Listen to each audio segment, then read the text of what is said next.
Hello, I'm Dr. Gloria Horsley, president of the Open to Hope Foundation. Today I have the privilege of talking to Reverend Michael Jemmott. Great to have you on the show. Now, I know you work with bereaved people here in Baltimore, right? Yes. Could you talk about that organization? Sure. It's called Roberta's House. How do you work with bereaved people, and where's God in this whole thing? Okay. Well, I work at Roberta's House with Annette March Greer, who is the youngest daughter of Bill and Roberta March. They were the founders of the funeral home, and the next generation came up with Roberta's House, which is a family grief and life center. There are 4 programs that deal with all generations, children, families, homicide transformation group, an adult group. And so I'm involved with the biblical, spiritual, psychological component. Okay, now where's God in all this? One of the things, Gloria, that I have found out over time is that God's always present, but usually ignored. The only way that I could do you harm, if you will, is if I ignore the fact that God is with us and that you, just like I, am his child.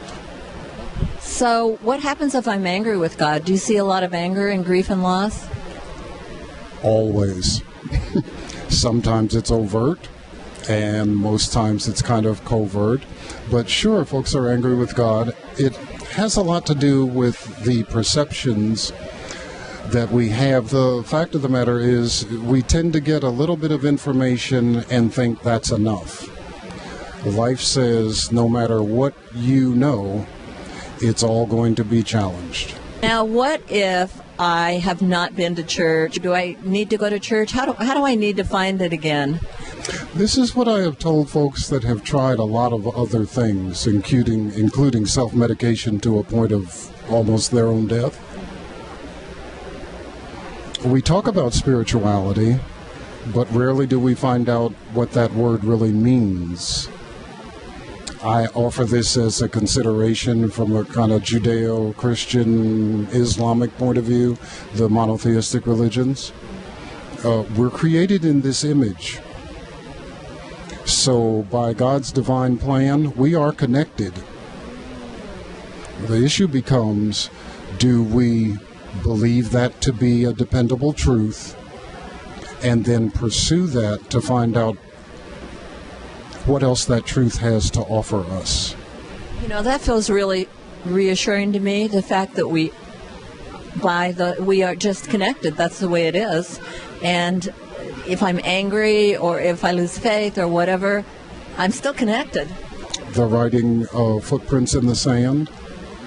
An exercise that I do with folks sometimes is, what do you think the guy's response was after God said, "My precious, precious child, I would never leave you or forsake you"? Now, during those difficult times, it was then that I carried you.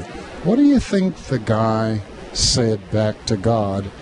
And do you think God made the statement with all divine sincerity? You know the 23rd Psalm.